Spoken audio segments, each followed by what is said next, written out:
آبادی رحمت اللہ تعالی علیہ نے جمعہ کی نماز کے بعد جہاد کا فتویٰ دیا، اور پھر اس کے بعد آگرہ، دلی، الور، اس طریقے سے جو علاقے تھے ان میں ایک شورش بپا ہوئی، ایک ہنگامہ بپا ہوا، اور جو بڑے بڑے شہر تھے، بدایوں، بریلی، اس طریقے کے جو مسلمانوں کے بڑے بڑے شہر تھے، وہاں سے فوجوں کے اندر ایک ہنگامہ پیدا ہوا، اور اس طرح سے آزادی کی ایک تحریک چھڑی۔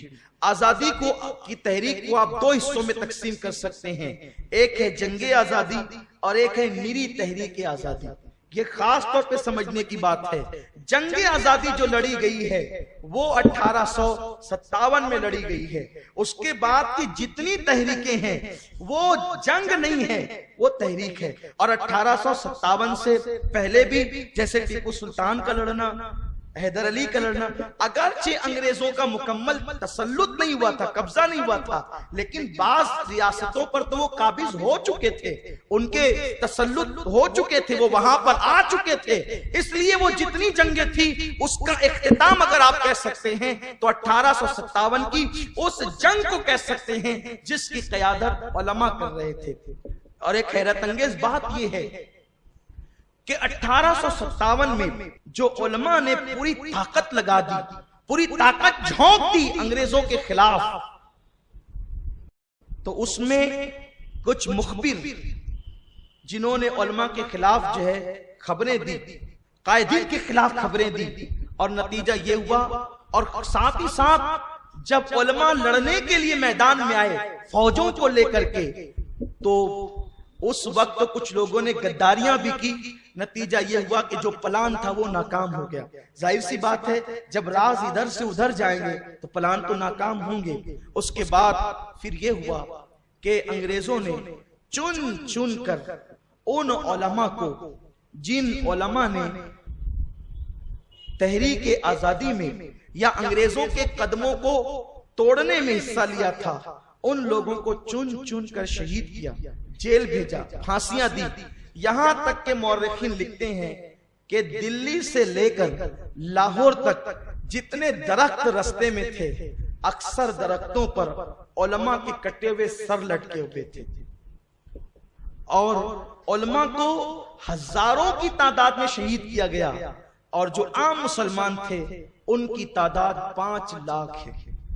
ہندوستان میں 5 لاکھ مسلمانوں کو جنگ آزادی کی تحریک، یا انقلاب اس کو کہتے ہیں، انگریز غدر کہتے ہیں، انقلاب کی پاداش میں، اس کے جرم میں 5 لاکھ مسلمان شہید ہوئے۔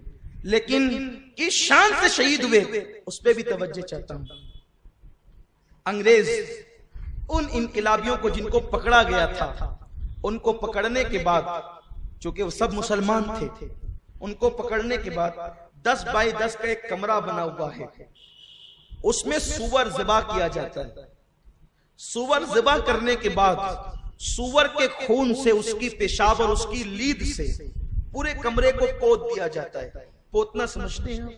پہلے جب ہمارے یہاں مالیگاؤں میں اکثر مٹی کے مکانات تھے تو ان مکانات کو جو پیلی مٹی ہوا کرتی تھی، عورتیں اس سے زمین پوتا کرتی تھی، تو سور کے خون سے، اس کے پیشاب سے اور اس کی لید سے 10 بائی 10 کے کمرے کو لیپ دیا جاتا، پوت دیا جاتا، اور جن لوگوں نے انقلاب کی تحریک میں علماء کا ساتھ دیا تھا ان مسلمانوں سے کہا جاتا اس کو زبان کے ذریعے سے چاٹو۔ وہ مسلمان تھے، ایک تو خون ناپاک، دوسرے وہ سور کا خون ہے، عام جانور کا نہیں، ناپاکی پر ناپاکی، نجس پر نجس۔ وہ لوگ انکار کرتے، پھر ان کو دردناک انداز سے شہید کر دیا جاتا۔ قتل، انقلابیوں کو قتل کرنے کا طریقہ یہ تھا کہ ان مسلمانوں کو جب سور ذبح کیا جاتا تو اس کی چمڑی جیسے نکالتے ہیں، چمڑی نکالنے کے بعد اس کی چمڑی کے اندر سل دیا جاتا، اس درد یعنی روحانی طور پر بھی اذیت دی جاتی، ایمان کو بھی مجروح کرنے کی کوشش کی جاتی۔ لیکن سلام ہو ان 5 لاکھ مجاہدین پر کہ جو لوگ سور کی چمڑیوں میں تو سل گئے، جو لوگ دار پر تو لٹک گئے، پھانسی کے پھندوں پہ تو لٹک گئے، جن کی بیویوں کو چھین لیا گیا، جن کے بچوں کو قتل کر دیا گیا، دلی کے جامع مسجد کے علاقے میں کئی دن تک کے لاشیں سڑتی رہی، لاشیں پڑی رہی، اسے گید اور کوے کھاتے رہے، اسے کتے اور بلیاں نوچتی رہی، وہ ساری چیزوں کو برداشت کرتے رہے، لیکن انہوں نے مذہب اور وطن پر اپنا سب کچھ قربان کر دیا۔ آج یہ محفل اسی درد کے ساتھ ہم نے سجائی ہے کہ ان 5 لاکھ کو اور ان ہزاروں کو جو آج یاد نہیں کیا جا رہا ہے، ہم انہیں یاد کریں گے، اپنے جوانوں کو ان کی قربانی یاد دلاتے۔ ہم وہ نہیں ہیں کہ جو یوں ہی انگریزوں کے ایجنٹ کو، انگریزوں کے غلاموں کو، انگریزوں کے وظیفہ کو آزادی کا ہیرو بنا کے پیش کریں۔ کیسے آزادی کے ہیرو وہ لوگ ہو سکتے ہیں جو کبھی جیل نہیں گئے، جنہیں کبھی ڈنڈے نہیں پڑے، جن کے ہاتھوں میں کبھی ہتھکڑیاں نہیں آئی، مسندوں پہ بیٹھ کر پیری مریدی کے ڈھونگ رچاتے رہے، آج وہ آزادی کے ہیرو ہیں۔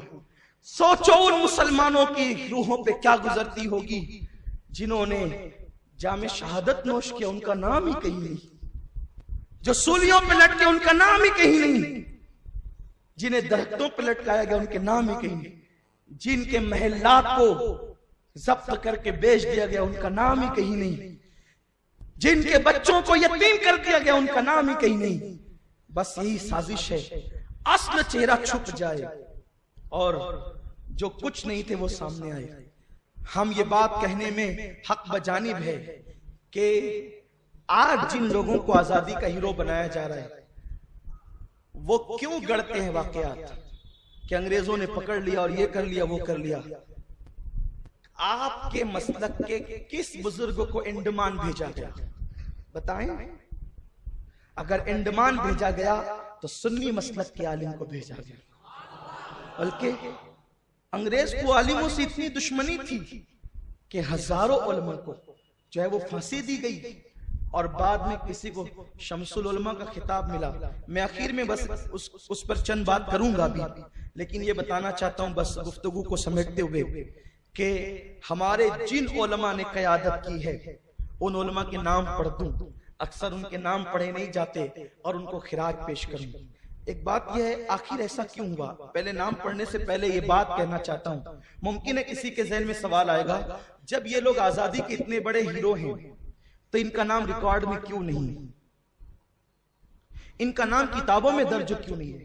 بہت خاص بات ہے، کوئی سوال کر سکتا ہے۔ تو آپ کو بتاؤں کہ جب یہ لوگ شہید ہوئے، یہ لوگ جیل گئے، تو 1857 سے لے کر 1947 تک، 1857 سے لے کر 1947 تک کم و بیش 90 سال کا عرصہ ہے، یعنی 1 صدی۔ بہت توجہ سے سنیں، یہ بہت خاص بات آپ کو اپنے دماغ میں بٹھانی ہے، کیونکہ ان علماء سے ہماری عقیدتوں کے تعلق ہے اور ہمارے ملک سے بھی ہمارا ایک رشتہ ہے، جذبات کا، محبتوں کا رشتہ ہے۔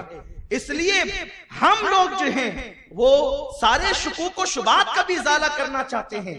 کوئی آپ سے پوچھ سکتا ہے کہ جب فضل حق خیر آبادی، صدر الدین آسودہ، کفایت علی کافی، یہ جو لوگ تھے انہوں نے انگریزوں کے خلاف علم جہاد بلند کیا تو کتابوں میں ان کے نام کیوں نہیں ہیں، تاریخی ریکارڈ کیوں نہیں ہیں؟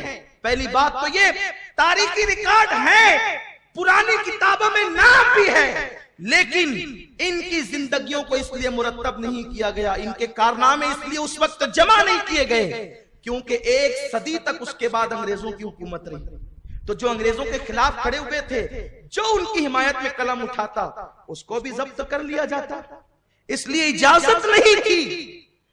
حکومت کا اتنا دباؤ اور پریشر تھا، اور آپ جانتے ہیں کہ 1 صدی کے اندر لوگ تو چند ایام کے واقعات بھول جاتے ہیں، تو جنہوں نے اپنی نظروں سے وہ مناظر دیکھے تھے، جو شریک سفر تھے، جو بچ گئے تھے، محفوظ ہو گئے تھے، وہ بس سینہ بسینہ باتیں کر سکتے تھے، وہ تاریخی ریکارڈ قائم نہیں کر سکتے۔ حکومت کے پاس تو ریکارڈ ہے. اب جب چھانبین ہو رہی ہے تو مزید انکشافات ہو رہے ہیں کہ بھارت کا دوست کون ہے اور دشمن کون ہے. آپ ٹائمز آف انڈیا میں فتویٰ شائع کروا سکتے ہیں لیکن حکومت کا ریکارڈ نہیں بدل سکتے. اور ٹائمز آف انڈیا میں فتویٰ شائع کروا کر کہ جھنڈے کو سلامی دینا جائز ہے، آپ اپنے اوپر سے بدنامی کا داغ نہیں دھو سکتے. یہ تو ہم ہیں اہل سنت اولیاء کے ماننے والے جنہوں نے اپنے مسلک کی بھی مکمل طور پہ وفاداری کی اور ملک کی بھی وفاداری کی ہے. تو چونکہ ایک صدی تک اس کے بعد انگریزوں کی حکومت رہی، اس لیے ان کی حمایت میں، ان بزرگوں کی حمایت میں باضابطہ طور پہ قلم نہیں اٹھایا جا سکتا. اور ہمارے اسلاف کے دلوں میں انگریزوں سے نفرت اتنی تھی کہ علامہ فضل خیرآبادی کے صاحبزادے شیخ عبداللہ خیرآبادی رحمت اللہ تعالی علیہ، انہوں نے مرتے ہوئے وصیت کی تھی کہ جب انگریز ہندوستان سے چلے جائیں تو میری قبر پر آ کر اطلاع دے دینا کہ انگریز ہندوستان سے چلے گئے. کم و بیش نصف صدی کے بعد جب انگریز ہندوستان سے گئے ہیں تو ان کے مزار پہ جا کر میلاد پڑھی گئی ہے اور ان کو اطلاع دی گئی ہے کہ آپ کو مبارک ہو، انگریز ہندوستان سے جا چکے ہیں. جن کے دلوں میں اتنی نفرت تھی کہ وہ وصیت کر گئے تھے کہ اگر چلے جائیں تو قبر پر آ کر خوشخبری دینا کہ انگریز چلے گئے. آج ان کا نام ہی کہیں، ان کے باپ داداؤں کا نام کہیں نہیں. ہمارے جن بزرگوں میں نے جو ہے وہ 1857 میں علم جہاد بلند کیا تھا، ان کے نام، چند کے نام یہ ہے. سب کے نام پڑھیں گے تو اسی میں وہ وقت ہی نہ کافی ہوگا، رات نہ کافی ہوگی.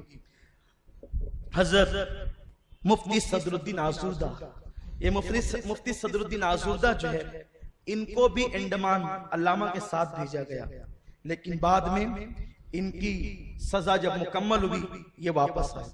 جب واپس آئے تو علامہ کی کتاب السورۃ الہندیہ جو علامہ نے کپڑوں پر کوئلے سے لکھی تھی اور کچھ اوراق پر لکھی تھی، ان کے ہاتھوں روانہ فرمائی، جو آج بھی ملک ہندوستان میں موجود ہے اور اس کو کئی ایڈیشن میں وہ شائع ہو چکی ہے. علامہ فضل خیرآبادی چشتی رحمت اللہ تعالی علیہ. فضل خیرآبادی رحمت اللہ علیہ کا نام تو آپ سنتے ہی ہیں، ان کے کارنامے بھی آپ کو پتا ہے، لیکن آج بھی انڈمان کی سرزمین پر جو ہے وہ اس سرزمین پر، اس جزیرے پر آپ کا مزار مقدس موجود ہے. اس کے بعد حضرت مولانا فیض احمد بدایونی. فیض احمد بدایونی وہ شخص ہے جنہوں نے جو ہے اس انقلاب میں حصہ لیا تو ان کو غائب بھی کر دیا گیا. مورخین بعض لکھتے ہیں کہ آج تک کہ ان کا پتہ نہیں ہے. مجھے حیرت ہے، کوئی پھانسی پر چڑھا ہے، کوئی جیل گیا ہے، کسی کو غائب کر دیا گیا ہے. یہ ہمارے بزرگ ہیں، سزائیں اس طرح ہوتی ہے. اس کے بعد سید احمد اللہ مدراسی، مولانا یہ سید احمد اللہ مدراسی، ان کا بھی بہت بڑا رول رہا ہے. آگرہ کا مورچہ انہوں نے سنبھالا تھا اور اس پورے علاقے کے اندر جو ہے آپ کا کافی اثر و رسوخ تھا، اور اللہ تبارک و تعالیٰ نے آپ کو وہ ذات بنایا تھا کہ لوگ جو ہے وہ آپ سے قربت کے لیے بڑے بیتاب ہوتے تھے. یعنی تذکیر خلائق اللہ نے ان کو عطا فرمائی تھی، اتنے آپ کے ماننے والے تھے اور آپ نے اپنے ماننے والوں کو ملک اور ملت کے لیے استعمال فرمایا. اسی طرح حضرت کفایت علی کافی مراد آبادی، یہ ذات ہمارے امام اہل سنت اعلیٰ حضرت کے نزدیک بڑی چہیتی ذات ہے. امام احمد رضا فرماتے ہیں کہ میں اگر قصدن کسی کا کلام سنتا ہوں، کیونکہ لوگ شاعری میں بڑی غلطی کرتے ہیں، کبھی غلو بھی کرتے ہیں، مسائل بھی پیدا کرتے ہیں. میں قصدن اگر کسی کا کلام سنتا ہوں تو وہ کافی مراد آبادی کا سنتا ہوں اور اپنے چھوٹے بھائی مولانا حسن بریلوی کا سنتا ہوں. بلکہ کافی کو تو یہ شرف حاصل ہے، میں سلام کرتا ہوں جھک جھک کر کافی کی شاعری کو کہ شاہ امام احمد رضا نے فرمایا کہ کافی شاعری کے میدان میں، نعتیہ شاعری کے میدان میں بادشاہ ہے اور میں ان کا وزیر اعظم ہوں. آپ غور فرمائیں، وقت کا امام عشق و محبت جس کو یوں خراج پیش کرتا ہو اس کی شاعری کیسی ہوگی. اور ان کی شاعری اس قدر فی البدی ہوا کرتی تھی، بلکہ وہ تو سارے نعت گو شعرا بھی تھے، کیونکہ جب عشق ہوتا ہے تو شاعری بھی آتی ہے. حضرت کافی مراد آبادی کے متعلق کی بات آپ نے سن رکھی ہوگی اور آپ کو پتا بھی ہوگا کہ جب آپ کو پھانسی دی گئی 1858 میں تو آپ سے پوچھا گیا تھا کیا آخری خواہش ہے، تو آپ نے کہا تھا کہ میں اپنے حضور کی نعت لکھنا چاہتا ہوں، اور انہوں نے یہ نعت لکھی تھی، کوئی گل باقی رہے گا نہ چمن رہ جائے گا، بس رسول اللہ کا دین حسن رہ جائے گا، ہم سفیر و باغ میں ہیں کوئی دم کا چہچہا، بلبلیں اڑ جائے گی سونا چمن رہ جائے گا، اطلس و خمخاب کی پوشاک پہ نازا نہ ہو، اس تنے بے جان پر خاکی کفن رہ جائے گا، جو پڑے گا صاحب لولاک کے اوپر درود، نار سے محفوظ اس کا تن بدن رہ جائے گا، اور سب فنا ہو جائیں گے کافی وہ، لیکن حشر تک نعت حضرت کا زبانوں پر سخن رہ جائے گا۔ علامہ فضل خیر آبادی بھی عربی کے شاعر تھے، اور علامہ کی شاعری کے بارے میں بتا دوں، جناب غالب جیسے لوگ علامہ کی بارگاہ میں خوشہ چینیاں کرتے تھے۔ جو غالب کا موجودہ دیوان ہے وہ علامہ فضل خیر آبادی کے مشوروں کا نتیجہ ہے۔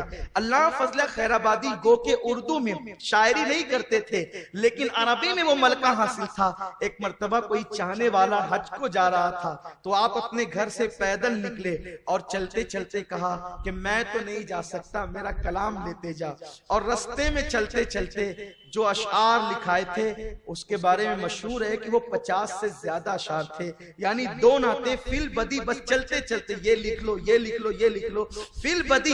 اور جب اس حاجی نے جا کر در رسول پر اس کو پڑھنا شروع کیا، کیونکہ اس وقت تو وہاں بھی سب عشاق رسول تھے، علماء کی مسند لگی ہوئی تھی، درس وہ دے رہے تھے، جب علامہ کا کلام عربی میں اس زائر طیبہ نے پڑھنا شروع کیا تو لوگ اپنی درس گاہوں کو سمیٹ کر آ گئے اور تڑپنے اور رونے لگے، اور ان سے کہا کہ یہ کلام کسی ہندی کا نہیں ہو سکتا، یہ کلام تو کسی عربی کا، وہ بھی بمشکل ہو سکتا ہے۔ جب بتایا گیا کہ وہ بمشکل نہیں، اس ہندی نے چلتے چلتے لکھائے ہیں، تو لوگوں نے کہا کہ پھر یہ شاعری کا کمال نہیں، یہ عشق مصطفیٰ کا کمال ہے۔ یہ وہ لوگ ہیں جنہوں نے ملک کے لیے ملت کے لیے جانیں دی ہیں۔ حضرت مفتی عنایت احمد کاکوروی، حضرت مولانا رحمت اللہ کیرانوی، مولانا ڈاکٹر وزیر خان، مولانا وحاج الدین مراد آبادی، مولانا رضا علی بریلوی رحمت اللہ تعالی، یہ مولانا رضا علی جو ہے سیدی اعلیٰ حضرت رضی اللہ تعالیٰ کے جو ہے وہ دادا ہوا کرتے ہیں۔ مولانا امام بخش صہبانی، منشی رسول بخش کاکوروی، غلام امام شہید، یہ رسول بخش غلام امام شہید، یہ نام ہی بتا رہے ہیں کہ یہ بھی سنی ہے، ان کے باپ دادا بھی سنی ہے، اس لیے کہ اور جگہ تو رسول بخش نام رکھنا ہی شرک ہے، غلام امام شہید نام رکھنا ہی شرک ہے، یہ نام بھی بتاتے ہیں کہ یہ کون لوگ ہیں۔ اس کے بعد جو ہے حضرت امیر مینائی، مفتی مظہر کریم دریابادی، منیر شکوہ آبادی، مفتی انعام اللہ گوپاموی، یہ قاضی تھے دہلی کے، قاضی فیض اللہ کشمیری، مفتی عبد الوہاب گوپاموی، جنرل بخت خان روہلا اور جنرل عظیم خان، یہ دونوں لوگ جو ہیں عالم تو نہیں تھے، لیکن یہ لوگ اپنے وقت کے قائد تھے اور یہ سیاسی رہنما تھے، یہ نواب تھے۔ ان لوگوں نے بھی جو ہے وہ فوج کے ذریعے سے ان علماء کی مدد کی، اور علماء نے اپنی قائدانہ صلاحیتوں کو ساتھ لے کر کے جو ہے وہ انگریزوں کے خلاف علم جہاد بلند کیا، یہ شہزادہ فیروز خان وغیرہ۔ اب یہ بات تو آپ جان چکے ہیں، سزائیں ہمارے علماء نے اٹھائی، قتل کیے گئے، شہید کیے گئے، گھر لوٹے گئے۔ علامہ فضل خیر آبادی کا محل تھا خیر آباد میں، انگریزوں نے ضبط کر کے اسے بیچ دیا، آپ کی لائبریری پر قبضہ کر لیا، لیکن اب بس آخر میں صرف آپ کے چند منٹ لینا چاہتا ہوں۔ جن لوگوں نے ہمارے شہر میں اور پورے ملک بھر میں یاد محبان وطن یا جنگ آزادی کے شرکا کے متعلق جو باتیں کی ہے، میں اپنی طرف سے نہیں کہنا چاہتا، کیونکہ لوگ یہ سمجھتے ہیں کہ سید صاحب جذبات میں کچھ بھی کہتے ہیں، لیکن میں یہ کہتا ہوں کہ یہ کچھ بھی جسے آپ کہتے ہیں یا کوئی کہتا ہے، اس کچھ بھی کو میرے سامنے لا کر رکھے، میں ضرور حوالہ پیش کروں گا۔ اگر حوالہ نہ پیش کر سکا تو پھر گفتگو ہی بند کی جائے گی، اس لیے کہ ہم گڑھ کر نہیں کہتے ہیں، ہمارا کام گڑھنا ہی نہیں ہے، کیونکہ جن لوگوں کے متعلق بہت سارے حوالے جات موجود ہو وہاں گڑھا نہیں جاتا۔ اب بات اگر آپ یہ کہتے ہیں کہ صرف اپنی بات کر لی بات ختم کر دیں تو یہ قطعاً حق ادا نہیں ہو سکتا، کیونکہ اگر آپ چور کو کتب اور ابدال کہیں گے تو ہر شریف باپ کے بیٹے کی ذمہ داری ہوگی کہ کہیں نہیں نہیں یہ کتب ابدال نہیں ہے، یہ چور ہے. کیونکہ اگر چور کو کتب اور ابدال بنا کے پیش کیا جائے اور آپ اس کو چور ہونے کا اعلان نہ کریں تو پھر لوگ سمجھیں گے کہ کیا کتب لوگ چوری کرتے ہیں، تو کتب بدنام ہوں گے، ابدال بدنام ہوں گے. ایسے ہی اگر ملک کی آزادی کا ہیرو بنا کر ان اوباشوں کو اور ان ملک کو بیچنے والوں کو پیش کیا گیا تو آنے والی نسلیں جب تاریخ پڑھے گی اور ان کتابوں کو کبھی تو پڑھے گی تو لوگ کہیں گے یہ تھے ملک کے وفادار، یہ تھے امت کے رہنما. تو قوم کا حال کیا ہوگا؟ چونکہ کتابیں جب چھپ چکی ہے تو آج نہیں کل تو کوئی نہ کوئی تو پڑھے گا. آج کل آزادی کا ہیرو بنا کر ان لوگوں کو پیش کیا جاتا ہے. ایک تو علماء اہل حدیث ہے، چوری تو چوری، اوپر سے سینہ زوری. میں کسی پر کوئی کمنٹمنٹ نہیں کرنا چاہتا، نہ کوئی کسی کے جو ہے وہ نکات کو، کمزوریوں کو ظاہر کرنا چاہتا ہوں. میرا مقصد یہ نہیں، صرف تم کو آگاہ کرنا چاہتا ہوں کہ حقیقت کیا ہے، اور اسی پردے میں آپ یہ بھی جان لیں کہ حقانیت کہاں ہے. میں نے جن کے نام پڑھے ایک نام بھی کوئی ثابت نہیں کر سکتا کہ یہ انگریزوں سے ملا ہوا تھا. ثابت کرے ہم اس سے بات کریں گے، اسے تاریخی حوالے دیں گے.